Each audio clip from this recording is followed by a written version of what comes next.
అందరికీ నమస్కారం. Welcome to our channel. అందరూ అన్ని విషయాలు చెప్తారు కానీ, కొందరు చెప్పేవి మాత్రం చాలా చాలా హృద్యంగా ఉంటాయి. ఆకట్టుకునే విధంగా ఉంటాయి. ప్రజలకు సులభంగా అర్థమవుతూ ఉంటాయి.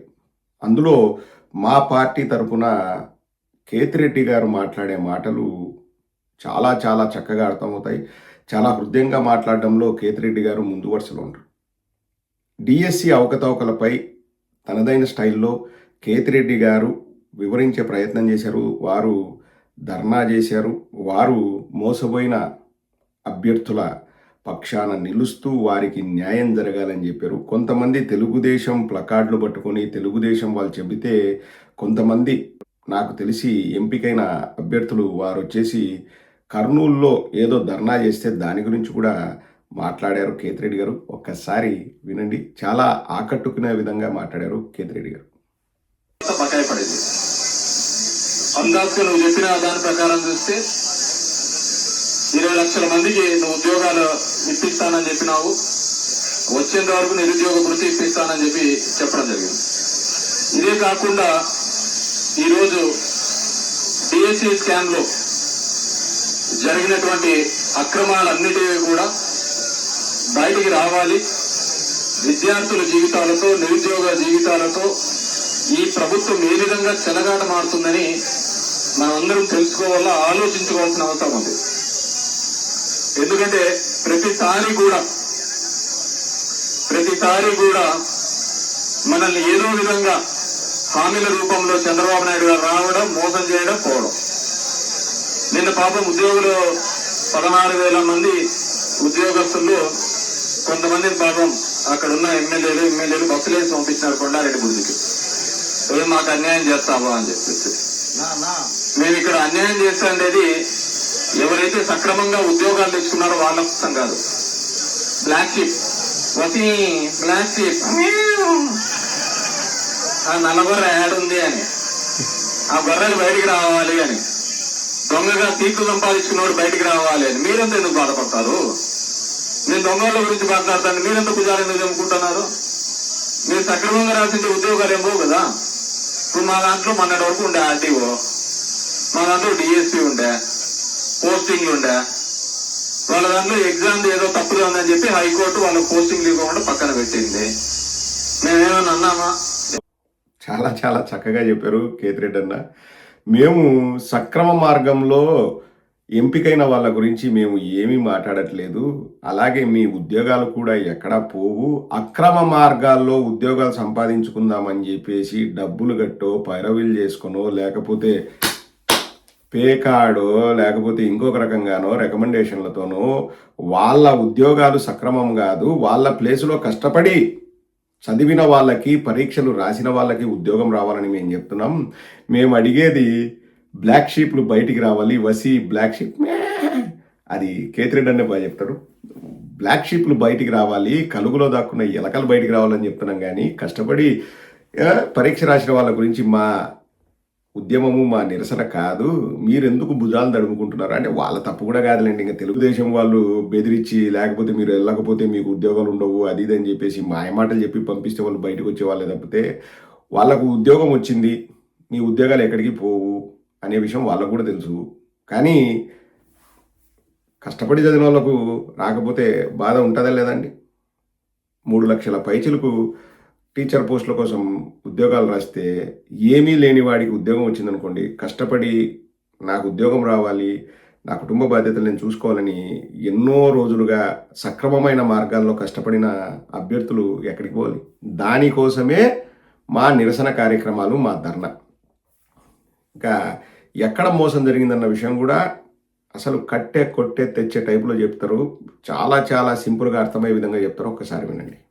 ఏదైనా కానీ పారదర్శకత ఉండాలి.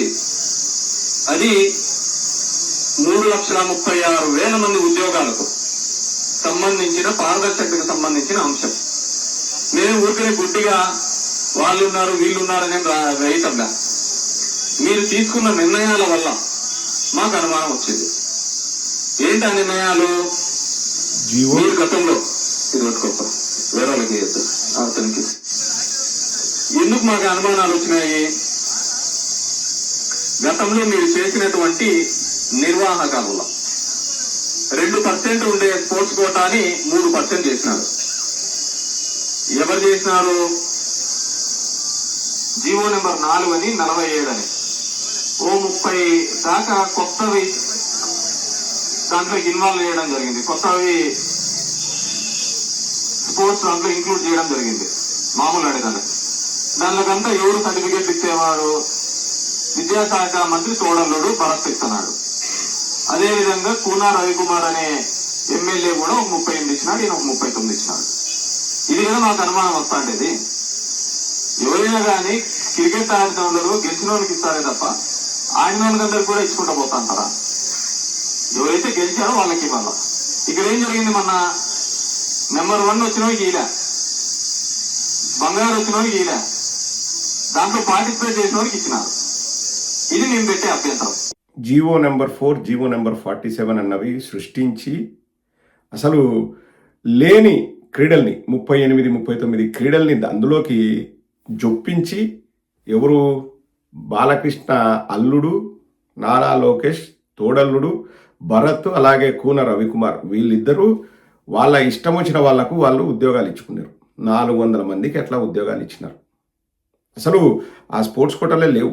జీవో నెంబర్ 4, జీవో నెంబర్ 47 ఇచ్చింది ఎవరు? వీళ్ళ ప్రభుత్వమే. బంగారు పథకం వచ్చినోడికి ఉద్యోగం లేకోకుండా అసలు సిల్వర్ మెడల్ వచ్చినోడికి ఉద్యోగం అంట, పోనీ బ్రాంజ్ మెడల్ వచ్చినోడికి ఉద్యోగం అంట. కేతిరెడ్డి అన్న చెప్పినట్టు కప్పు, వరల్డ్ కప్ కానీ ఏ కప్ అయినా కానీ గెలిచిన వాళ్ళకి ఇస్తారు కానీ పార్టిసిపేట్ చేసిన వాళ్ళందరికీ ఇస్తారా? ఇప్పుడు వాళ్ళు ఉద్యోగాలు ఏం చేస్తున్నారు అంటే అర్హత ప్రమాణాలు ఎలా పెట్టారంటే నువ్వు ఏదైనా ఆటలో పాల్గొంటే చాలు నీకు అర్హత వస్తుంది ఉద్యోగం తెచ్చుకోవడానికి అన్నది వాళ్ళు జీవో నెంబర్ 447లో పెట్టినారు. ఆ జీవో నెంబర్ 447 పెట్టడం వల్ల ఏంటంటే ఇప్పుడు మనకు తెలియంగానే 400 మందికి అర్హత లేని వాళ్ళకు ఉద్యోగాలు ఇచ్చారు. ఎవరు ఆ 400 మంది అంటే తెలుగుదేశానికి సంబంధించిన వాళ్ళకు ఉద్యోగాలు ఇచ్చుకున్నారు. ఇంకా దాని గురించే ఇంకా కొంచెం వివరంగా కేతిరెడ్డి గారు చెప్తారు, ఒకసారి వినండి. ఇది మేము పెట్టే అభ్యంతరం.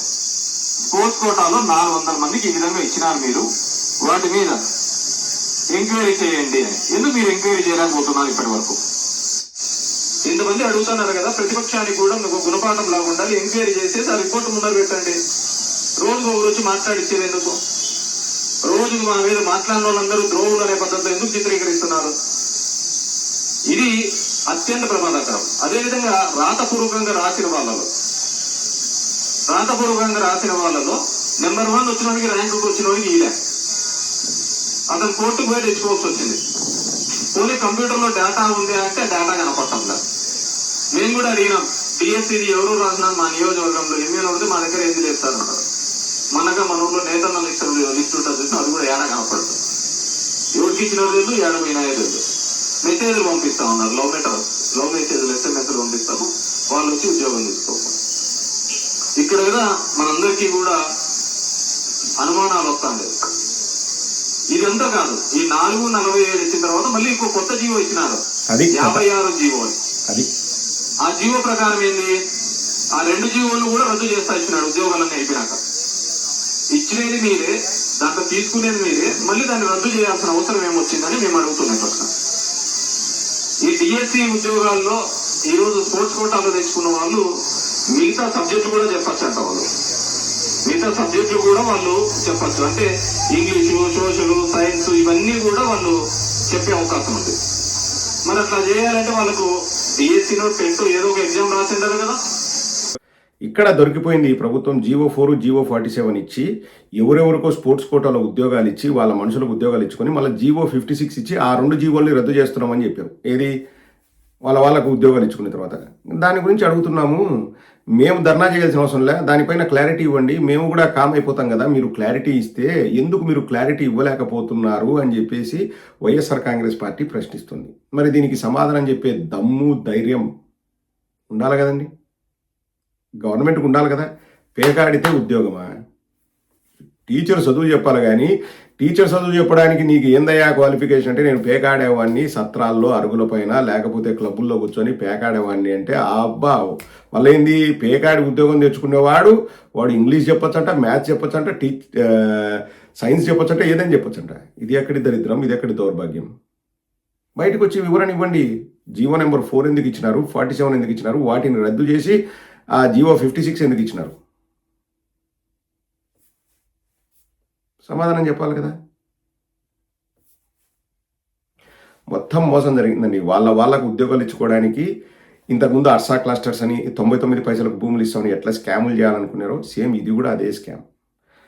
అసలు ఫస్ట్ ఆఫ్ ఆల్ ఆంధ్ర రాష్ట్ర ప్రజలకి ఎన్నో ఆశలు పెట్టుకున్న టీచర్లకి, లేకపోతే టీచర్ ఎగ్జామ్స్కి ప్రిపేర్ అయిన అభ్యర్థులకి బహిరంగ క్షమాపణ చెప్పి నారా లోకేష్ వెంటనే రాజీనామా చేయాలి. ఏమాత్రం చిత్తశుద్ధి ఉన్నారు లేదనుకోండి, ప్రజలే బుద్ధి చెప్పడానికి రెడీగా ఉన్నారు.